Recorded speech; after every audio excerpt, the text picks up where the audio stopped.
Hello chess fans! In this game, the king of intuitive sacrifice, Rudolf Spielmann, sacrificed the exchange for the fast development and the attack on the king. Right after the sacrifice, his opponent made a mistake, which is typical, as sacrifices catch the defender by surprise and have psychological impact on him.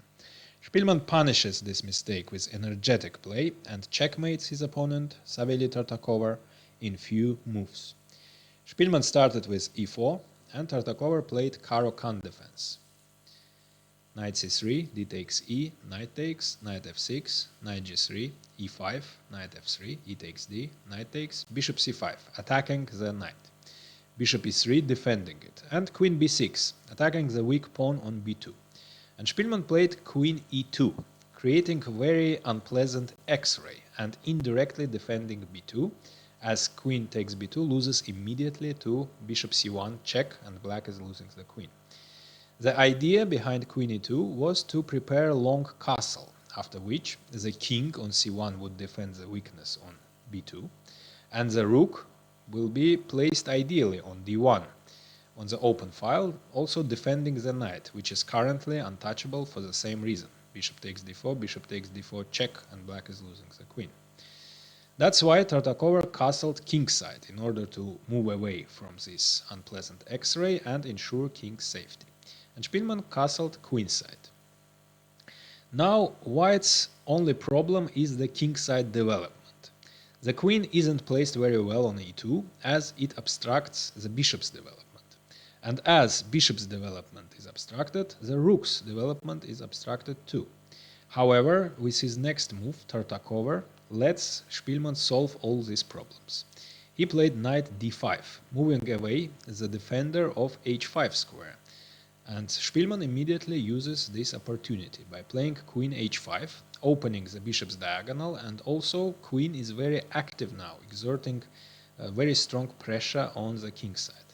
And as all black pieces are placed on the queen side, the king is left all alone on the king side, and this is very dangerous. That's why Tartakower decided to return the knight on the king side by playing knight f6 with tempo, attacking the queen. And after queen h4, he played bishop g4, developing the piece, again with tempo, attacking the rook. Now, Spielmann disliked all natural-looking moves here. For example, bishop e2 would lead to the elimination of a light square bishop, which is very important as Spielmann wanted to use this bishop in the attack. Rook d2 would be a loss of tempo, and bishop g4 move would prove to be a tempo move, and black will just finish the development after bishop d7. f3, the most natural probably, would leave the bishop on e3 unguarded, as the pawn on f2 was guarding it, and now after bishop e6, white won't be able to make the move he would love to make, namely knight gf5, as it would lose a piece. After bishop takes f5, knight takes, bishop takes e3 check. That's why Spielmann found something much more energetic and original. Can you find Spielmann's idea?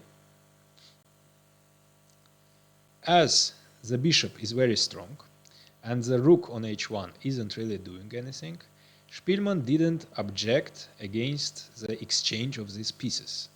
He played bishop d3. This bishop is very strong on d3, and after bishop takes d1, rook takes d1, we can see the idea of this exchange sacrifice. All white pieces are developed and are very active. White has two bishops, and black still hasn't finished the development. For example, the rook on a8 isn't really doing anything.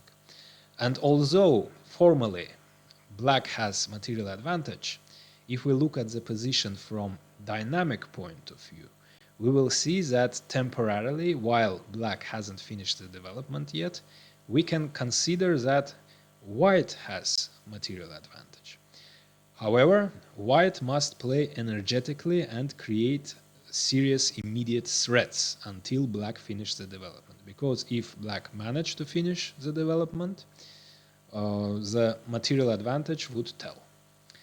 Knight bd7, knight gf5. And here, as it often happens, right after the unexpected intuitive sacrifice, the defender makes a mistake. Instead of normal move rook f8, for example, Tartakower plays knight e5. Probably the idea was to reroute the knight on g6 so that it takes part in the defense of the king side. However, this move proves to be a fatal mistake. Can you see why? The knight on d7 played a very important role. It defended the knight on f6, as the knight is under queen's attack. And after knight e5, the only defender of f6 knight is the pawn on g7, which Spielmann immediately eliminates. Knight takes g7. And king takes g7 doesn't work because of queen g5 check and knight f5 check with checkmate next move on g7. And as the knight on f6 is under attack currently, Tartakower played queen d8 in order to defend it, and Spielmann just retreated the knight. And in his great book, The Art of Sacrifice in Chess, Spielmann writes that the gain of g7 pawn in itself, from material point of view, isn't important. What is important is that the gain of this pawn completely demolishes the king side and exposes black king to the attack, to the deadly attack. Knight g6 attacking the queen, queen h6 creating checkmate threat. That's why knight e8. Knight f3, knight is heading to g5 in order to create another checkmate threat on h7 this time. And the only way to defend against this threat after bishop takes e3, f takes e, is queen f6 in order to put the queen on a very passive square. However, this square is the only one from where it can defend h7. However, this leads to checkmate in 3 moves. Can you find it? Knight e7 check.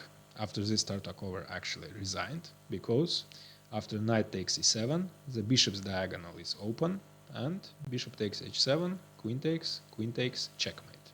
As you see, the rook still hasn't made a single move and isn't developed. And this proves Spielmann's exchange sacrifice to be very effective. So I hope you enjoyed the game, and if you did, please like the video and subscribe to my channel. See you next time.